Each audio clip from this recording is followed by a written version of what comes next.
Good morning. Y'all able to hear me okay? All right. I'm Greg Gassar. I'm proud to be chair of the Congressional Progressive Caucus, and today we're here to say with one voice, fire Elon Musk. An unelected, unaccountable billionaire now has seemingly unlimited powers over Americans' private data and over Americans' taxpayer dollars. It seems every hour brings more news about a new threat Elon Musk poses to working people, a new way that Elon Musk wants to take your hard-earned money and keep it for himself. Just yesterday, Musk threatened to go after Medicare and Medicaid. Just yesterday, we also learned that Head Start programs serving 20,000 young students are locked out of their federal funding by Elon Musk.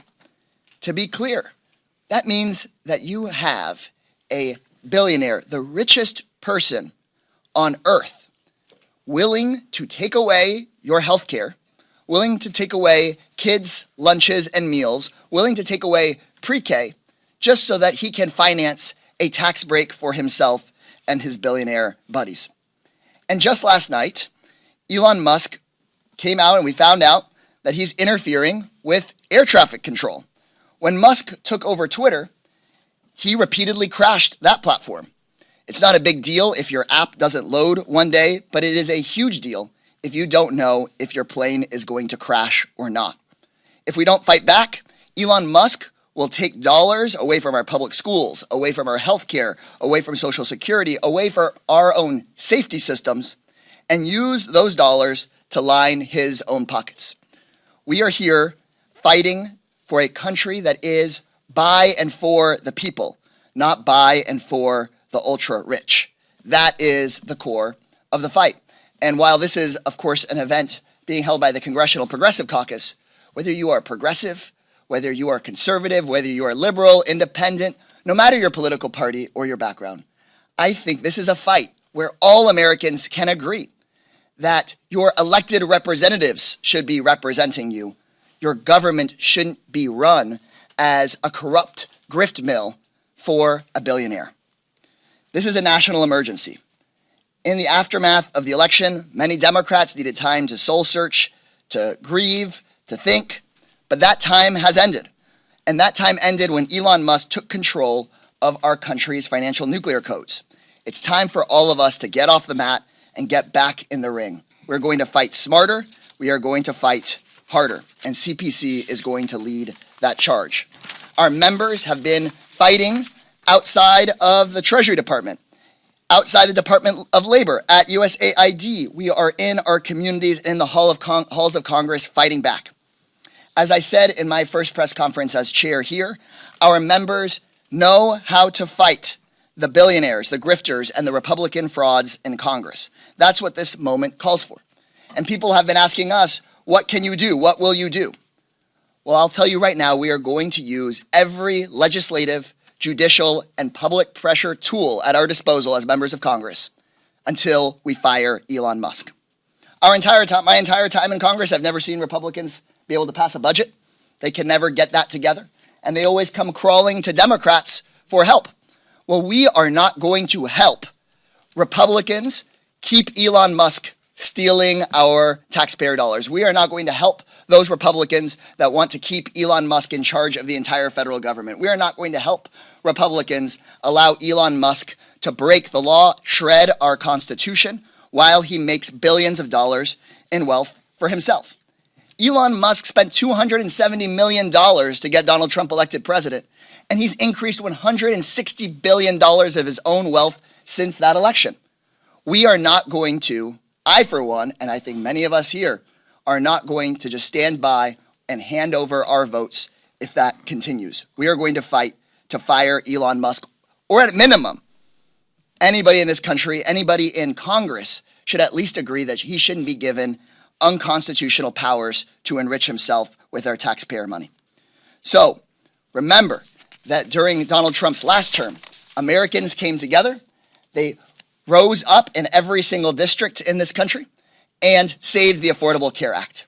Republicans had control of the government, but Democrats stood united. Democrats went and gave our message out into the community. The community responded and rose up, and millions of people's health care was saved. Similarly, the Congressional Progressive Caucus is going to lead alongside leaders in this country to fire Elon Musk, to save our health care, save our schools, save our taxpayer dollars, stop the corruption, and I think this is a fight that we can pick and that we can win. Thank you all so much for coming today, and next we have the whip of the Congressional Progressive Caucus, Congressman Chuy Garcia. Thank you. Thank you, Chairman, and good morning to all. I'm Congressman Chuy Garcia from Illinois' 4th District in Chicagoland, and I'm here to say that Elon Musk has got to go. The richest man on the planet is engaging in an illegal power grab across our government. This is how he turned Twitter on its head, taking control of people, information, money, and buildings. Let's not forget, this is the same guy who retaliated against unionized janitors at Twitter facilities for demanding simply better wages and working conditions. We are here to tell working families that we will not allow Musk to have access to your Social Security numbers, to push out civil service workers, or to launch an all-out assault against government agencies. These moves are illegal, and we're working with civil rights groups who are suing Doge for these actions. Elon Musk is not fooling us. He has an ulterior motive for going against these agencies. He's trying to hide the abuses he's committed within his own companies. So there's a personal vendetta side to all of this. And he's been a bad boss, and not just at Twitter, but also at SpaceX. Workers have filed complaints, and he's got several lawsuits for the terrible working conditions, including denying mandated rest periods and overtime threats to organize. That's why he's targeting the Department of Labor, and he wants to conceal and obstruct the National Labor Relations Board's investigations. Then there's Tesla. Musk has 7 complaints under the NLRB for unfair labor practices that affect more than 140,000 employees. And it's the NLRB investigations. If they're not enough, Musk is also on the hook with OSHA and for the death of a Tesla factory worker in Austin, Texas. The record is clear. Elon Musk is anti-worker and anti-labor. We will not allow the shadow government that Musk is leading to destroy government agencies that protect workers. Elon Musk, we've got a message for you. You will be fired. People across all the states and capitals throughout the country are rising up and saying that we cannot have an unelected, someone who has not been vetted, someone who has not taken an oath to protect the interests of the people of the United States. Thank you very much. Next, I'd like to introduce Representative McIver. Thank you so much, Whip. My name is LaMonica McIver. I represent New Jersey's 10th Congressional District. Thank you to our chair and our whip for the comments. And I'm here to simply say that Elon Musk, you're fired. I went to the Treasury Department on Tuesday and joined with hundreds of other Americans and many of my colleagues here because an unelected billionaire gained access to Social Security numbers, bank account information, and personal data of millions of Americans. We went there to perform our oversight duties, which we are expected to do as members of Congress. We were elected to do this, but they turned us away. Let me be clear. Unelected billionaires like Elon Musk have no place in our government. He is trying to puppet master Trump's decisions about everything: women's bodies, immigrants' futures, our kids' education, government funding, on and on and on. And he absolutely should not have access to the Social Security and tax information of millions of Americans. But he does. And the entire Republican trifecta is letting him get away with this. It's despicable. If you are angry, you should be. But there is so much power with the people. Everyone should call Republican electeds, hold them accountable to the harm they're causing. I know my colleagues and I will keep showing up, keep hitting the streets, and keep fighting. We will keep putting pressure and doing the congressional oversight we were elected to do. We will fight back against Trump's billionaire tax cuts, and I will keep calling on my Senate colleagues to hold the line and block Trump's dangerous cabinet nominees.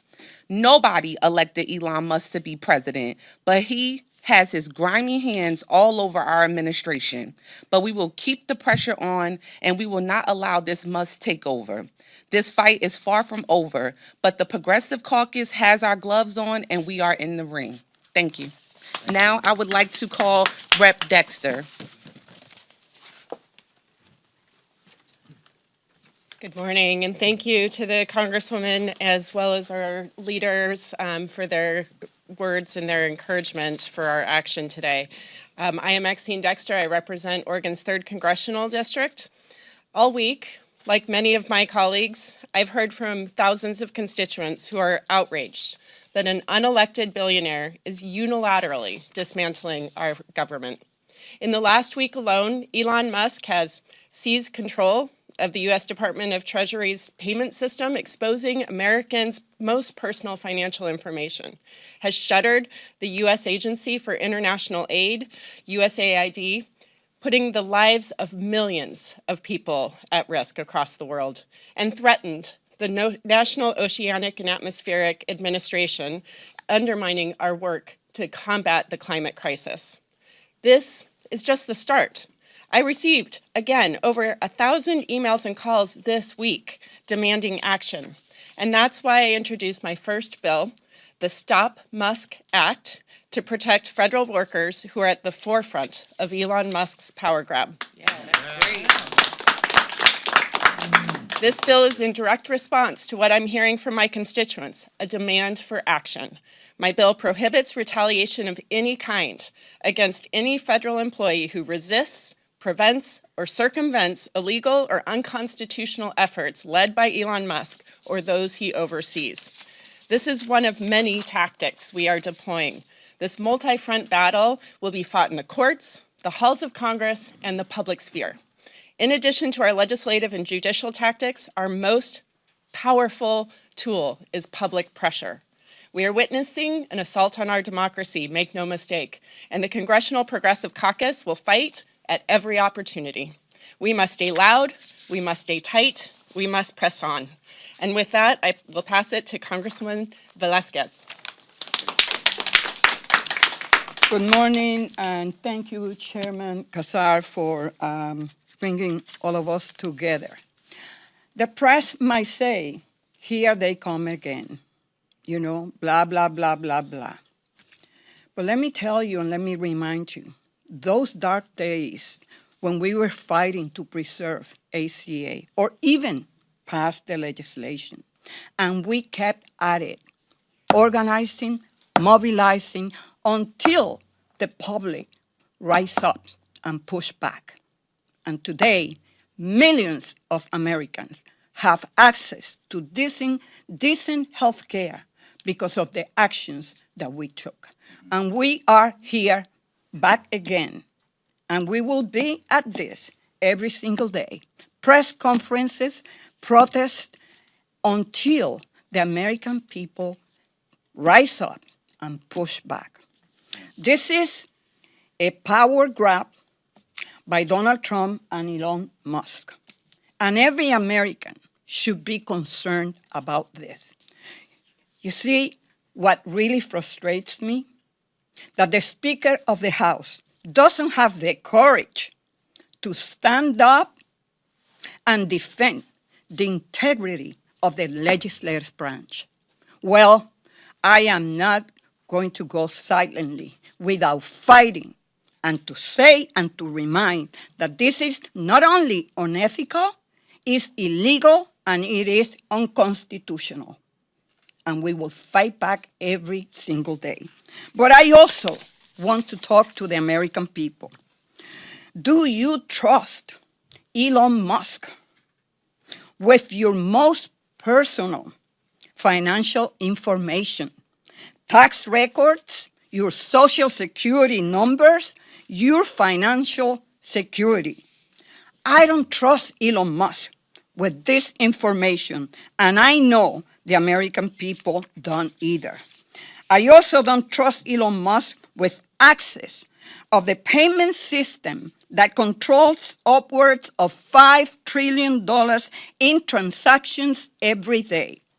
Yesterday, we held a hearing in the Small Business Committee, and when I questioned Elon Musk trying to get into the system, they claimed that he needed to do this. First, that he was appointed by the president as a senior advisor, that he will go in to assess and analyze waste, fraud, and abuse. But today, the New York Times have an article in which they discuss emails from the chief of staff that clearly stated the intent of just using this to stop aid to USAID funding. So this is the system that sends out Social Security checks, Medicare reimbursement, and tax reform, the foundation of financial security for millions of Americans. This is a hostile takeover of our federal system. We cannot allow the richest man in the world to have the power to veto funding approved by Congress so he can line up his pocket with more tax cuts for billionaires. This government does not belong to billionaires. It belongs to the people. What Trump and Musk are doing is unconstitutional. We demand Elon Musk to be removed from any role at the Treasury Department and from the federal government entirely. We are committed to using every tool at our disposal to stop this power grab. And with that, I will recognize now the chairman, the ranking member, soon to be chairman of the Natural Resources Committee, Representative Hoffman. Thank you, Nydia. Well, thank you, folks, and good morning. Happy to join my colleagues here in pushing back against Elon Musk and his fake officials, his tech bros that are rummaging through our most sensitive data without authority in violation of the law.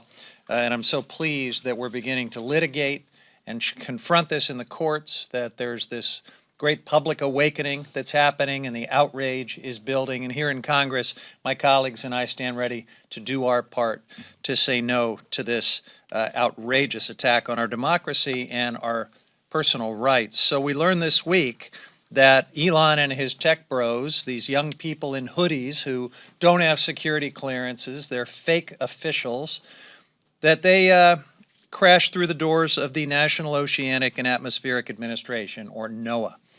These are folks whose mantra in the private sector is go fast and break things. And they decided to go fast and break things this week at NOAA. And so, people need to understand that this is an agency that does really important work that millions of Americans depend on every day, although they don't always realize how much they depend on it. It is the home of critical scientific and regulatory systems that protect our safety in important ways. And this starts to make good on yet another aspect of Project 2025, something that I spent much of last year warning about. Trump has promised, his Project 2025 agenda was very explicit about this, to dismantle and privatize NOAA, forcing Americans to pay for things like weather data, and also some of the maritime safety data that NOAA maintains. This could have real consequences for the day-to-day lives of every American. The National Weather Service warns communities of incoming severe weather like hurricanes and wildfires and tornadoes. It provides information to emergency managers, decision makers to support our nation's commerce. NOAA's weather forecasts are used by aviation experts to prevent airline disasters, to keep our skies safe for millions of travelers that crisscross the country every day. And cuts to these programs and agencies, make no mistake, will put people in danger. Privatization schemes for this agency will put people in danger. This is not some kind of game. It isn't a stunt to drain the swamp. Purging the government of scientists, experts, and career civil servants, slashing fundamental programs, these things will cost lives. So I also want to make something else clear. Democrats are not going to stand for this.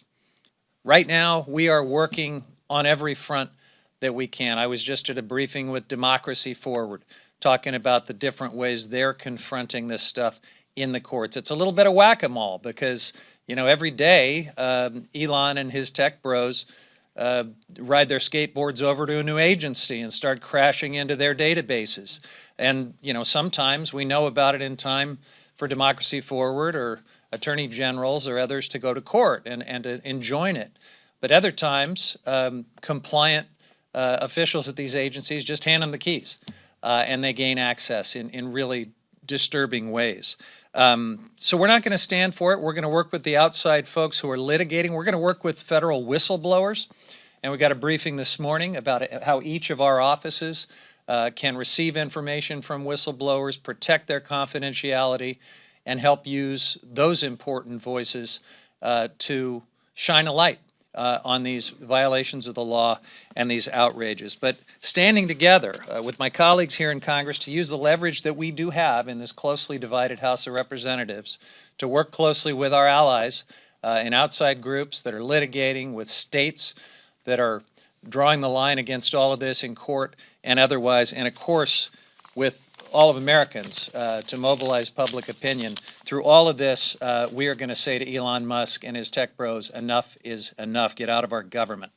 So with that, I believe I'm handing off to Glenn Ivey, aren't I? No? I think you're handing it off to me. I'm handing off to Greg. And I think All we're right. going to answer Top questions. of the order. Back to the top of the order. Back to the top here. Chairman first. Yeah. Thank you all. I want to thank Congressman Ivey for being here, Congresswomen Rivas, Schakowsky, and Chu for joining us. I think we'll all be available for questions going forward from here. But just as a closing message, we are committed to a government by and for the people. Elon Musk and Donald Trump believe that you go out and work to make them rich. And House Republicans seem to believe that you pay your taxes so that Elon Musk and Donald Trump can also get rich. We know that that's deeply wrong. And if we harness our collective power, not just as a progressive caucus, but as Democrats, and then we put pressure on just a few Republicans to grow a spine, we can fire Elon Musk. Thank you all. We're ready to take some questions from you. Yeah, go ahead. And please state your name and the outlet, and then we may just defer it over to some of the folks you haven't heard speak yet. Arthur Jones II at ABC News. Yesterday, you had some strong condemnation for the Trump administration using school vouchers to enrich billionaires like Elon Musk. Can you expound on that a little bit? The House Republicans in the Education Committee are talking about taking dollars away from public schools and using that to make their private business friends money, because public schools it's hard to steal their money and get it for yourself. But if you shut down our nation's public schools and then have these voucher scams, you can send hundreds of millions of dollars in taxpayer money to private companies that then continue to donate to Republican campaigns. And so voters see through that grift. We're going to stand up for our public schools because our public schools are not piggy banks for private corporations like Elon Musk's. I don't know if anybody else here wants to comment on vouchers.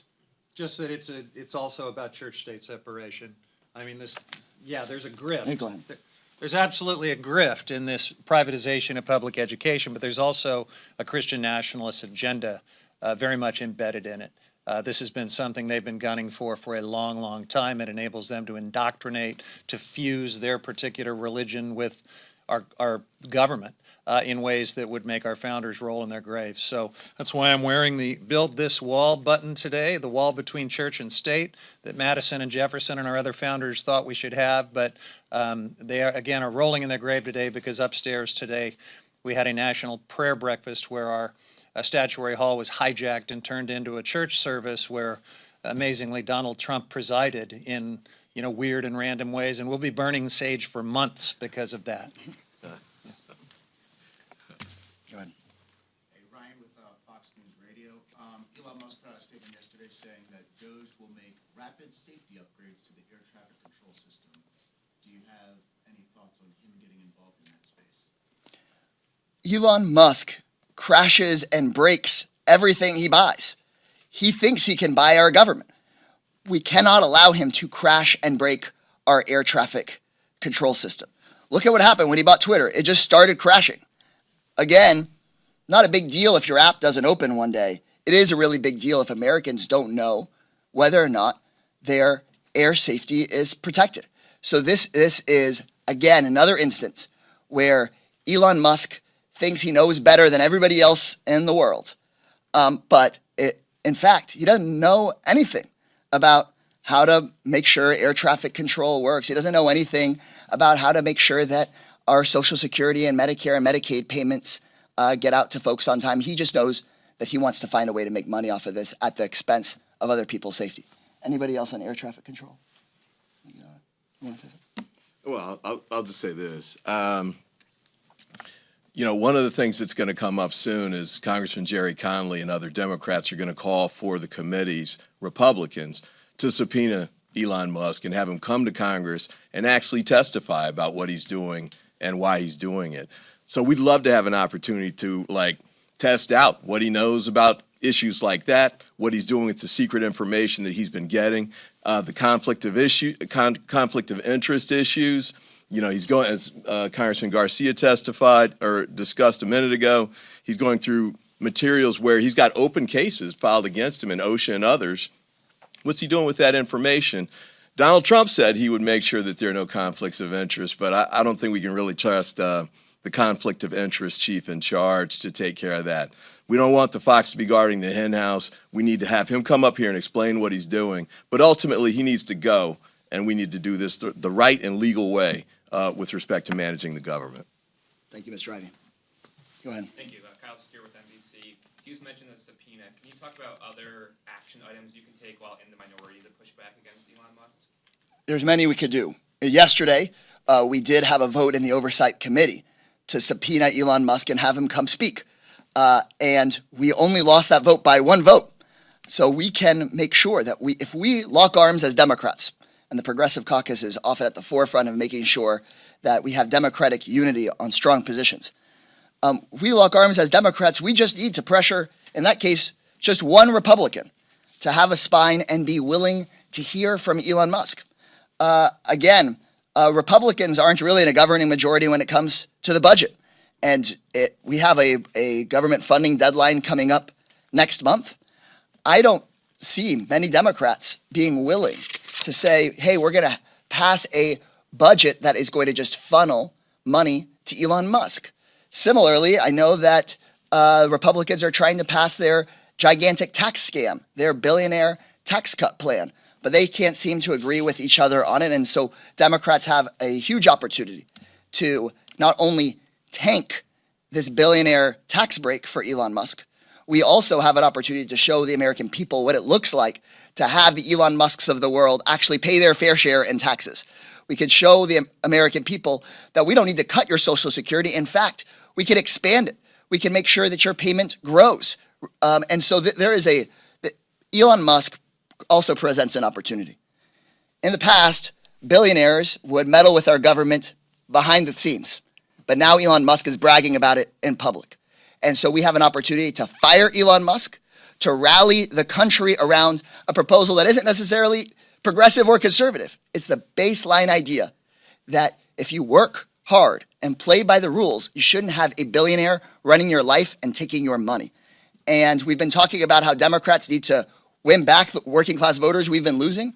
This is exactly the kind of thing that working people believe in, no matter their background, no matter if they're rural or urban, no matter what.